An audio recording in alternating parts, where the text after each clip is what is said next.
Fala aí galera, beleza? Rodrigo aqui, sejam todos muito bem-vindos ao Rods Online. Se você não conhecia o canal ainda, caiu aqui de paraquedas, cara, vai lá, já se inscreve aí. Hoje vou falar sobre o Guns N' Roses e a passagem da banda no Rock in Rio de 91, Rock in Rio 2, que aconteceu aqui no Maracanã, aqui pertinho da minha casa. Guns N' Roses que tocou duas noites, tocou na noite do dia 20 de janeiro de 1991 e na noite do dia 23, que era a noite metal do Rock in Rio 2. E para isso, cara, para falar sobre o Rock in Rio 2, né, sobre a passagem do Guns N' Roses, e para isso estou aqui com as minhas fontes, tá? Minha pesquisa saiu daqui. Então, começando aqui com esse livro aqui, cara, se você não leu, leia que é muito legal, cara. O livro do Mick Wall, Guns N' Roses, que é o último dos gigantes. Então tá aqui, de lado. O livro do Slash, obviamente, que eu achei até que falasse mais coisas sobre o Rock in Rio, mas nem fala tanto não, cara, mas é uma fonte de pesquisa interessante. Então tá aqui o livro do Slash. Cara, eu peguei o livro do Steven Adler também, mas depois, assim, foi mais para saber como é que foi a saída dele, a entrada do Matt Sorum, se ele citava alguma coisa, né, para saber mais sobre o momento da saída dele, porque o Steven Adler não tocou no Rock in Rio, né, então foi mais para saber como é que tinha sido a história da saída dele, pelo ponto de vista dele.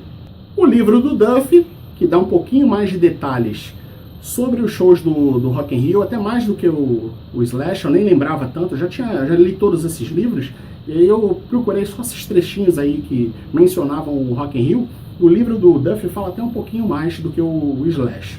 E por último, cara, o livro que dá até com mais detalhes a passagem da banda aqui no Brasil, que é esse livro aqui, cara, que é o livro Rock in Rio, Luiz Felipe Carneiro, Editora Globo, tá aqui, ó, livro muito legal, cara, com bastante detalhes do Rock in Rio, e daqui que eu tirei a minha pesquisa aí para fazer esse vídeo aí para vocês.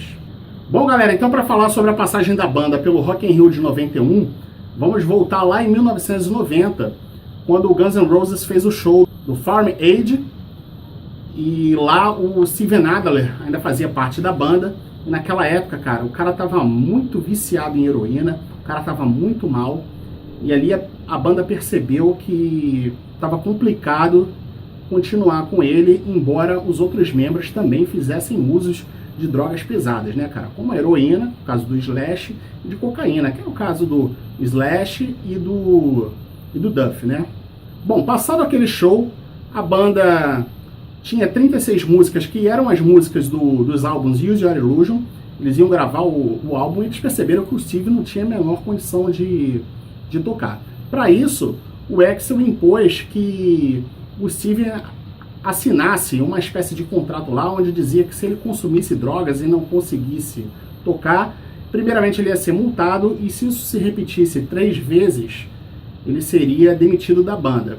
Isso aí, segundo o livro do Slash, né? Então ele coloca que foi mais ou menos isso aí, foi uma espécie de contrato, tinham essas exigências aí que fariam com que o Steve saísse da banda, fato que acabou acontecendo. O Steve, na hora, ele concordou, ele assinou, e como o Slash menciona, tipo, ele assinou e depois ele estava fazendo tudo ali que ele disse que ele não iria fazer, ele já estava fazendo.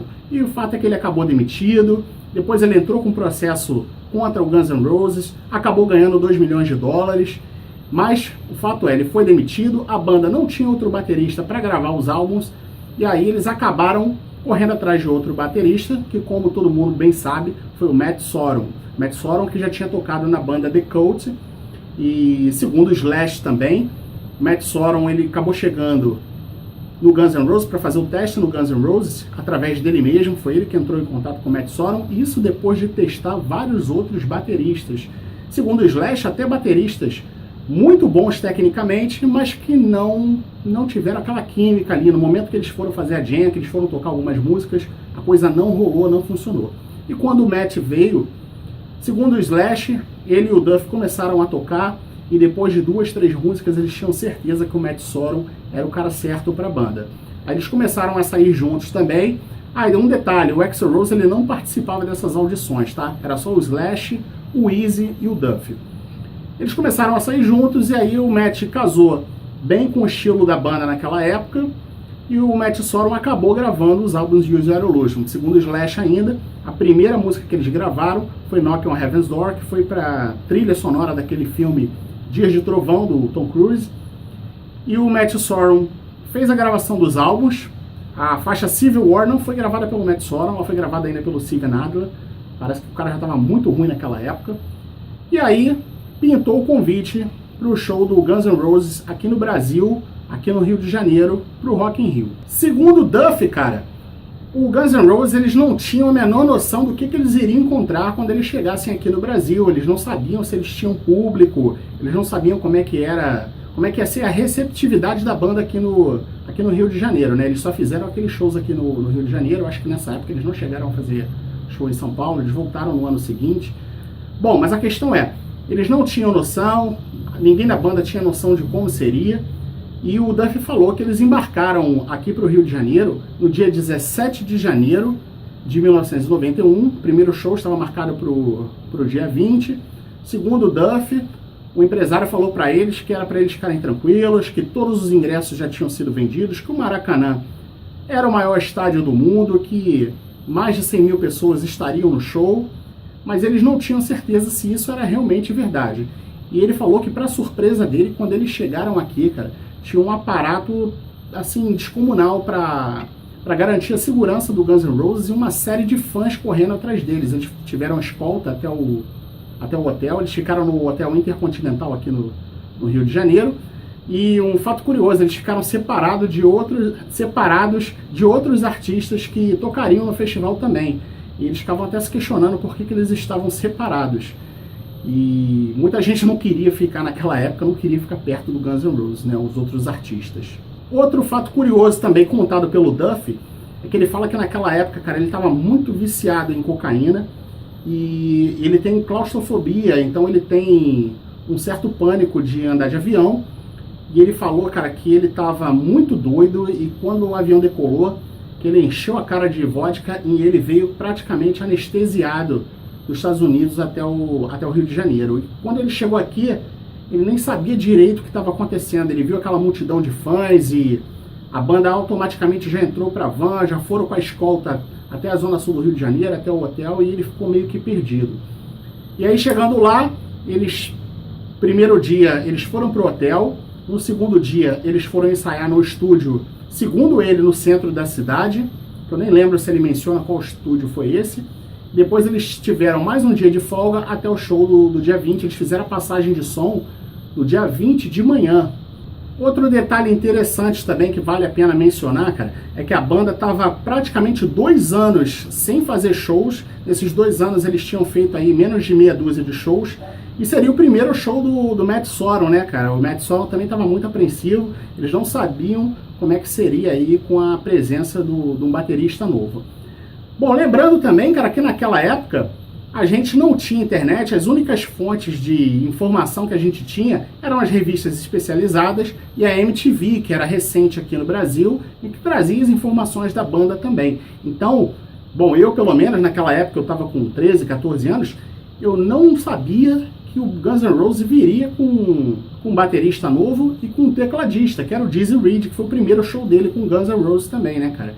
Então, quando o Matt Sorum apareceu, a gente até ficou na dúvida, pô, mas esse cara aí é aquele cara lá dos clipes que a gente assiste? A gente não sabia, cara, a gente não conhecia o Matt Sorum, né? E a gente não sabia que o Steven Adler tinha sido bicado da banda.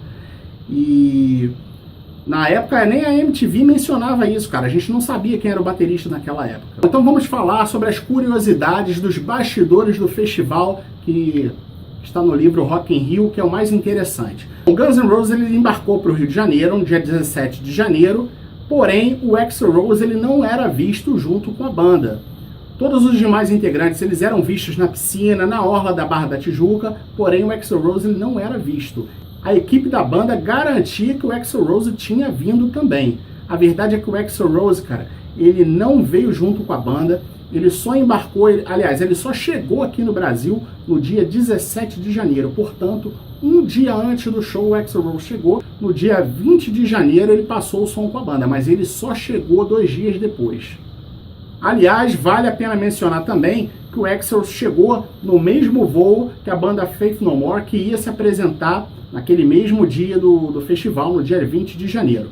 Um outro detalhe também interessante, o Axl Rose na época, o Guns N' Roses, apesar de não ter lançado os álbuns Use Your Illusion, a banda já era considerada uma banda de status bem grande, né?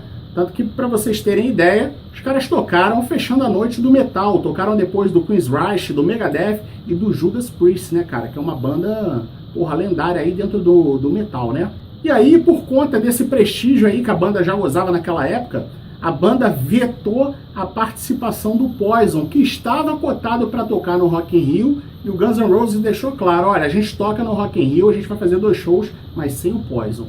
Agora, o porquê dessa treta aí com os dois, aí eu já não sei. Como eu já tinha mencionado, a banda foi ensaiar num estúdio, porém, segundo o Duff, ou segundo o Slash, acho que foi o Duff, né?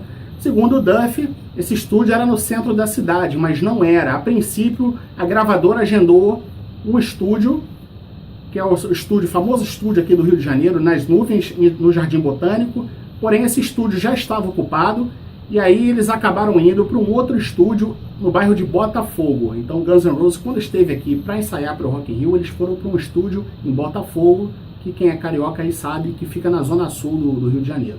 Outro detalhe interessante que está nesse livro aí do Rock in Rio é que durante a passagem de som lá do Guns N' Roses no Maracanã, uma equipe da Globo tentou fazer algumas filmagens da banda e isso aí gerou uma briga, cara, entre os seguranças da Globo e os seguranças da equipe do Guns N' Roses. Inclusive, a banda ameaçou não se apresentar naquele dia. Aliás, essa não foi a primeira ameaça da banda de não se apresentar naquele dia, não. A outra eu vou contar mais pra frente. Bom, teve uma briga danada. A verdade é que a Globo já tinha feito as imagens e, cara, o negócio só apazigou e a banda só aceitou tocar quando o próprio Boninho foi lá e destruiu a fita na frente do empresário da banda. O segundo motivo pelo Guns N' Roses quase não ter tocado no dia 20 foi o seguinte: o Axl Rose, para variar, se atrasou na hora de sair do hotel para o Maracanã. A banda inteira ficou lá no saguão, entraram na van, partiram para o Maracanã e o Axl Rose não apareceu. Quando o Axl Rose apareceu para ir para o Maracanã, já tinha ido todo mundo embora, o cara ficou pistola e falou que não ia mais, que não ia ter show. E aí, cara, quando o Roberto Medina lá no Maracanã ficou sabendo disso aí, o cara teve que pegar um helicóptero e ir direto lá pro hotel para poder desenrolar com o Axl Rose. É óbvio que o Axl Rose não recebeu Medina, quem recebeu Medina foi o empresário da banda. Bom, o que aconteceu? Chegando lá, tinha um outro problema ainda, cara. Tinha uma rádio, que agora eu não lembro se era a Rádio Transamérica ou se era a Rádio Cidade. Uma rádio estava transmitindo shows ao vivo, cara. E a banda não gostou disso não, cara. A banda não queria que tivesse transmissão ao vivo. E aí o que aconteceu? A banda ameaçou não se apresentar. Bom, aí o Medina foi e falou assim pro empresário: bom, cara, olha só, se os músicos resolverem não se apresentarem, beleza. Agora, é o seguinte, eles estão no Rio de Janeiro, cara, e eu não me responsabilizo por ninguém.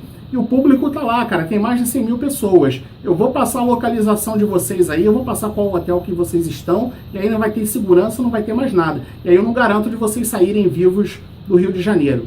Moral da história, quando o Axl Rose ficou sabendo de sair, ele rapidinho foi pro Maracanã fazer o show. O Axl Rose acabou entrando no helicóptero, a banda toda conseguiu chegar no Maracanã com tempo ainda de desfrutar do camarim, e o Axl Rose ainda teve tempo de pedir um jantar para depois do show. Ele pediu uma macarronada para não sei quantas pessoas, e isso tudo para depois do show. Na época, quem era responsável por fazer esse serviço aí de atender os artistas, né, quem cuidava dessa parte aí, era o Amin Kader. Lembra do Amin Kader? Aqueles programas vespertinos aí de fofoca? Era ele. Bom, segundo o Amin, acabando o show do Guns N' Roses, a banda inteira voltou pro hotel. E o Axl Rose, antes de voltar pro hotel, ele quis tomar um banho, quis trocar de roupa, e aí ele perguntou pro Amin quantas pessoas tinham na equipe do Amin, entre camareiras, arrumadeiras, seguranças, pessoal da faxina. E aí, cara, o Axl Rose fez uma coisa impensada aí para muitos rockstars aí nesse mundo aí do show business. O Axl Rose simplesmente, cara, mandou fazer uma mesa, mandou servir a macarronada e jantou com os caras. Bom, e aí veio o mais curioso, cara. O Roberto Medina passava naquele momento lá que o Axl Rose estava lá no jantar com a galera, e o Medina não viu o Axl Rose, viu o Amin. E falou: Amin, que negócio é esse, cara? Que baderna é essa aí? E o Amin prontamente respondeu: senhor Roberto Medina, o senhor gostaria de jantar com o Axl Rose? O Medina quase caiu para trás quando viu o Axl Rose lá no meio da galera.